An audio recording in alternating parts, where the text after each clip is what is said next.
Hello dear tea friends from around the world. Welcome to a new tea class with me, Stéphane Erler. I'm the founder of the Tea Masters blog and the tea-masters.com tea boutique. We are in the middle of our Dongding season's tea class, examining 4 different Dongding oolongs, plus one competition Dongding oolong that we studied last week just. And we have completed our formal study of each of these teas by doing very precise brewing, standardized with porcelain, 3 grams, and long brewing times, roughly 6 minutes. This is the standard of the Dongding competition, and it has been adopted by many other tea competitions in Taiwan. It's also a useful standard if you want to learn about tea, so that you always brew all your leaves with the same amount and quantity. This is especially true for oolong. If you're doing different tea types, you might want to change a little bit on how many leaves you're using. When I'm using green tea, now is a green tea season before Qingmingjie. So this I prefer to use only 2 grams for longer times. But we've done this in the past weeks, and today I want to move to a different way of learning about this tea, and by giving you a glimpse into each tea and how I interpret them. Now, before we start this lesson, I want to give you some news about the tea harvest and the coming spring that has now started. We have a very short week next week. Thursday and Friday, and then Saturday and Sunday will be off, so I can only make shipments Monday, Tuesday, and Wednesday. Then we have this Qingming festival that is starting. This is it marks the end of the green tea season and also kind of the start of the oolong season. So next week I will be also more busy and start to move around to find some of the nice new harvests of oolong in Taiwan. But before I do that, we want today to move to this part of the class, and since we have learned about Dongding oolong, so I want to interpret each oolong in a way that I see fit. So this week was also very interesting because we started with very warm weather. It went up to 35 degrees on Thursday, and one day later it was just 19 degrees Celsius. So a big drop of temperature. Today, Sunday, it's still quite cool, and this gave me the idea, since we are almost back to the winter season, to drink a winter Dongding oolong. So the one that was harvested in November, and that's why I've put my winter painting of miroir, of these plum blossoms back on the wall to create this ambiance, this atmosphere of winter. And here let's bring out the winter charcoal roasted Dongding oolong.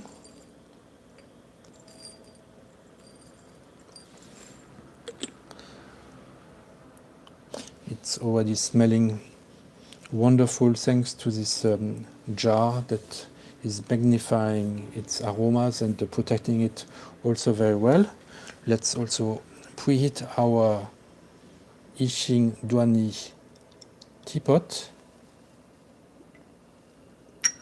First, always on the outside in order to avoid a thermal shock. When it's cold, this is something that can happen to your Yixing teapot. So to avoid it, we start with the outside. And so the idea of the Chaxi, if you are new to this concept, Chaxi is composed of the word cha, ti, and shi, which is a play with like a theater play, but just we do a session with tea, and the idea, since it's a bit like a theater, there must be a stage, there is a central character, maybe two, the teapot and the tea, and there's going to be a story. There's going to be a conversation between these two, and of course we are the tea person who try to give meaning to this interplay. So for today's session, for today's Chaxi, I was of course moved by finding an harmony between my accessories and the tea, but also finding a theme. Now the theme, of course, very easily can be the season. So we are in the theme with the painting of winter. And since it's a bit cold, I want to make a brew that will be very warming, like really like almost like a cognac that you would appreciate on a cold night. The cups therefore are not open, they're not wide, they're a bit more closed, so that they don't have too much contact with the air, and so that the tea will remain warm longer. And in order for the tea to remain warm longer, we also need to preheat our cups. This will also help. So I'm preheating now my 5 flower cups, but you see there's one that is a little bit smaller. This is one from De Roi, from the Ming Dynasty. The other ones are modern. Up. There was still a little bit some I cleaned out the tea, but leaves, but not the. I had not rinsed the teapot yet from this afternoon's class. That's why it's not so clear, but it's okay.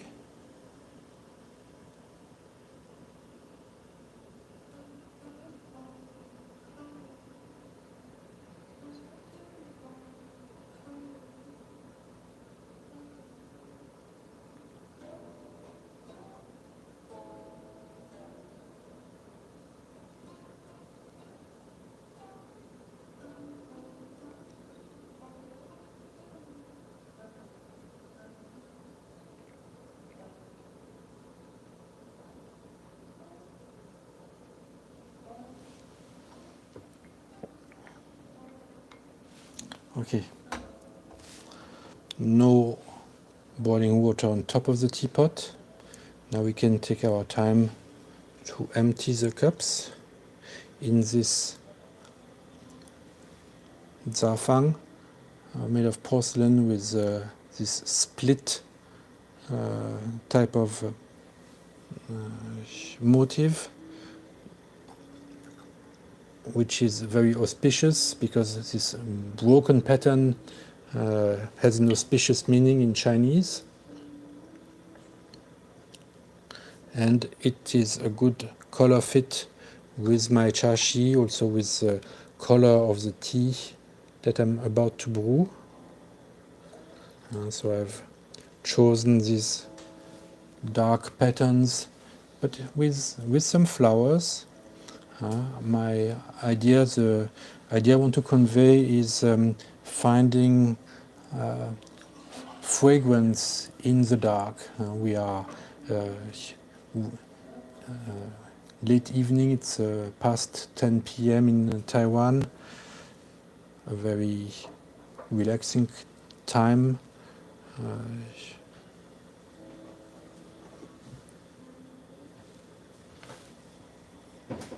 And we want to make a very concentrated, fragrant tea with dark aromas that are well harmonized thanks to the Duanli teapot. We saw when we compared this tea and when we studied this tea that the roast, the charcoal roast, is a little bit strong, almost as strong as Dongding competition roast, but that the Dongding leaves they provide a very nice material for the charcoal. The frontier between the charcoal and the taste of the tea is very difficult to find. It's really tea and roasting blend together already at an early stage. So it's a tea that where you're really drinking the roast, but it's not too powerful a roast. It also mixes well with the aromas of the Dongding terroir, and it almost looks like a cognac or whiskey. Here you go. And the ivory porcelain brings out, deepens, makes this color more warm, bring more warmth. So it's really a very good harmony that we have, complementation of each tea utensil. Each is doing its job very well. The jar preserving the fragrances, making them finer, refining, a little bit making the toning down the roast. Then we have the Yixing teapot that provides more harmony. The cups that enhance the warmth of the color, and their finesse gives additional pleasure and finesse also to how you taste the tea. So smooth, so sweet.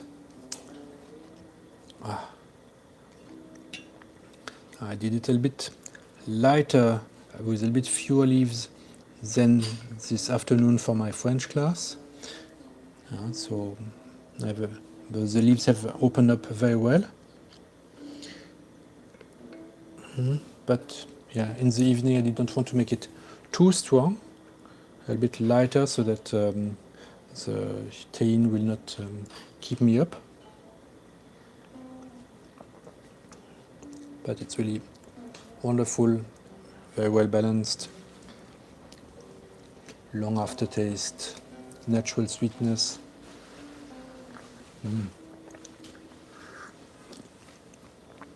And now the warmth that comes from within. My hands feel warm. Very nice. Yes, Terry asks, is the water bowl cracked? So it's on the outside it's cracked, but it's one way of it's by design that it's like this. This is a Chinese bowl, and this is a bowl in a Korean style made by David Louveau, and this one was wood fired. Interesting also. And the it's an interesting comparison between the Ming Dynasty De Hua cup and the modern flower cups. The Ming Dynasty has better clarity and shine, but it's a bit smaller. It also has some hidden characters, tea and wine.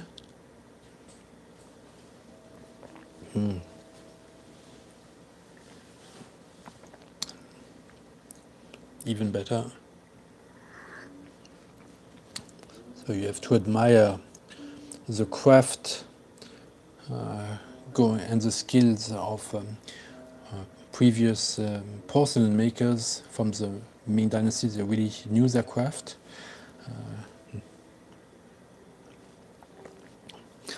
But we are fortunate also to have this at our disposal, because these modern cups are very affordable.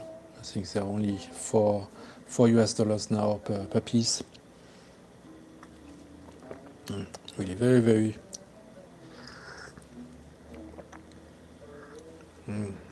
very pleasant and completely harmonized. I don't see where the roast starts and where it finishes.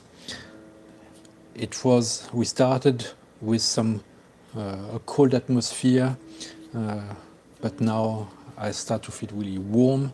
The tea has warmed me up, and I'm also feel quite in a different, more spiritual state of mind. This is also a state of mind where you can listen to classic music, relaxing music in the evening, or you can take a book, appreciate some poetry or literature. Great.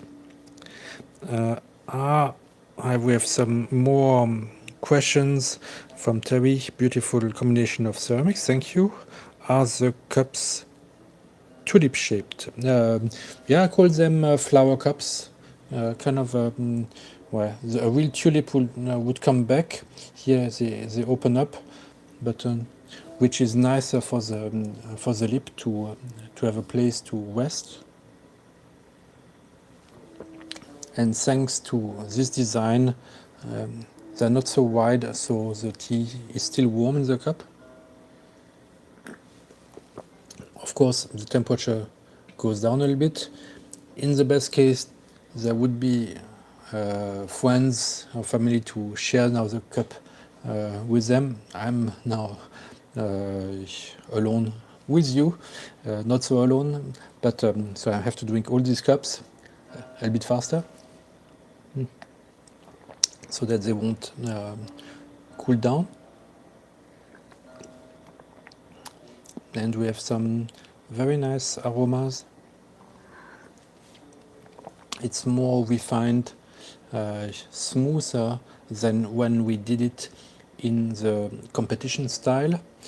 But this is also the whole purpose of doing a chaxi. You understand the limits, you understand the character of the tea, and when you brew your tea this way, you try to get the most out of it and the best side out of it. We understand that this is a tea that has a bit of stronger roast. However, compared to the fall version, for instance, it does not easily become bitter or astringent, so we can push it. And if we are using a nice, a little bit more porous Ishin clay like this Dwani, it will further enhance this round feeling, this harmony. So this does not mean that this is the best way to make tea, to make this tea. It is today, at this moment, with the material that I have, the best I think that I can achieve. Of course, there are infinite ways of making it perfect. Just depends on which teaware you have at home, and also the more you understand it, the more you will also know how to brew it, how long you can push it, how many leaves you should use, what water to use, etc. So all these little details are things that you want to put in your chaxi and give it an additional meaning through aesthetics, maybe through a flower, a painting, and try to harmonize everything. Now you see, I did not keep everything black. I'm using Qinghua. I'm using an old Celadon small plate. Here another Qinghua. Or this plate is from the Song Dynasty, a porcelain plate from the Song Dynasty. It's not a beautiful, fine white porcelain as today, because at that time the filtering was not as well done, so the porcelain is a bit grayish. We can even see on the unglazed part, we can see it is not fully white, but these older pieces on the chaxi, they create also an additional dimension of time that has elapsed. So brewing tea, a tea that was invented in the Qing dynasty, Oolong, that came to Taiwan in the 19th century,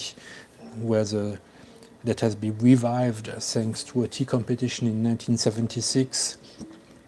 So this creates layers and layers of history, and then also your own history, learning about tea.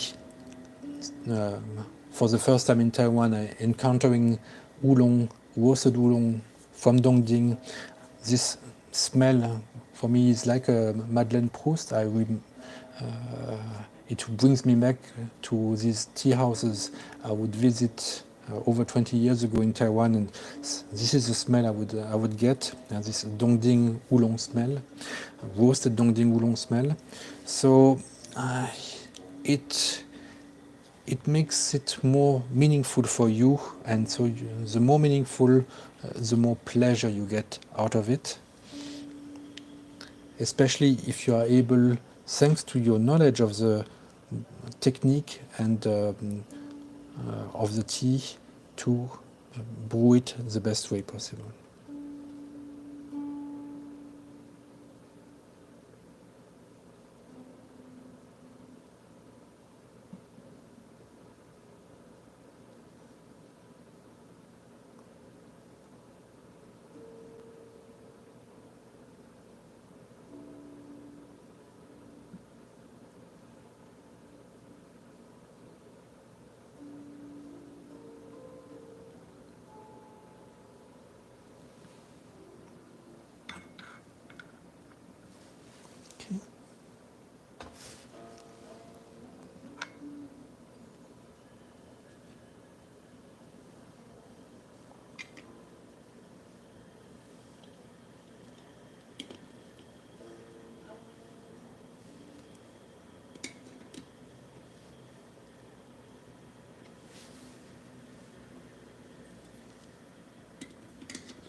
Let me see some more of your comments. What? Flower cups edges make the hot teacup easier on the lips and finger, yeah? And Elizabeth writes, I'm keeping you company with charcoal teguanin and your flower cups. Here it snowed yesterday. Whoa. So really still winter. So we are still in the winter mood for brewing roasted oolong or roasted teguanin oolong. The second brew can be a bit shorter since the leaves have opened up nicely.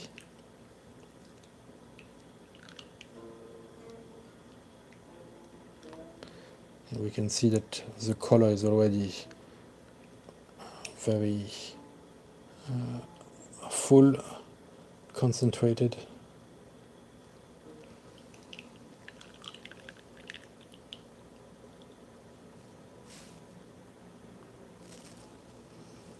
Definitely a good evening to brew roasted oolong. And as I said,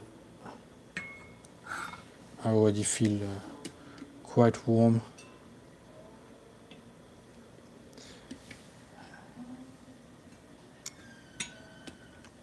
How the charcoal add a little bit to the beauty of the chaxi. They are also a way of creating more symmetry on the tea table, and also a way to center the cup. Now, what is important, you will find then, is to put the cup really in the center of the charcoal to create a beautiful symmetry. This looks perfect for me, and it can also be used like this, and to avoid burning your fingers.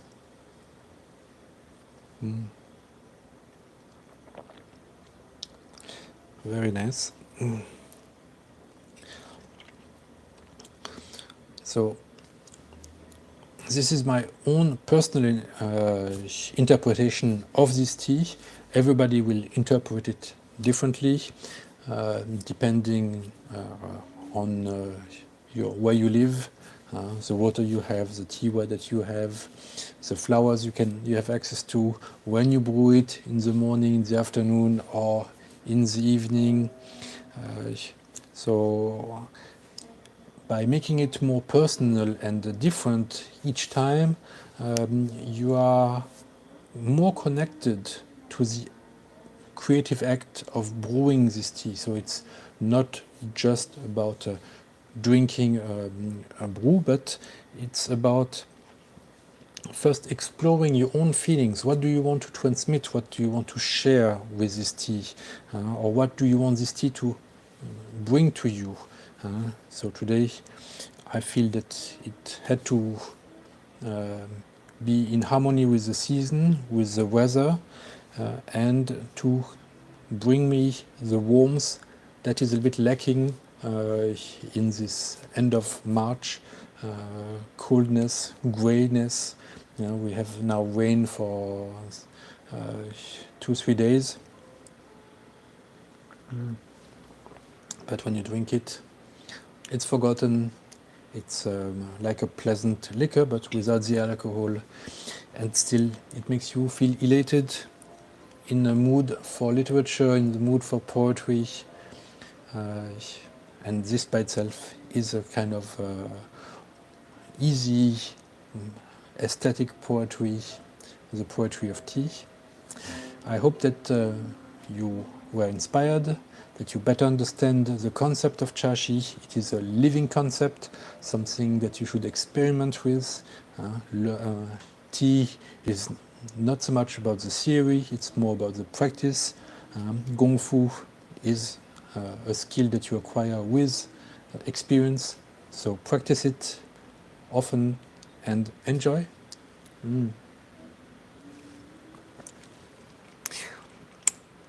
Elizabeth, such beautiful chaxi would give depth to the moment and even to the taste of the tea. I can feel it from a distance. Thank you very much for this very well written comment.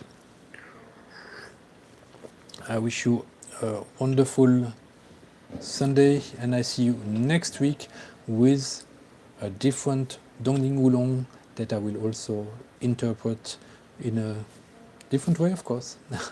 Thank you. Bye bye.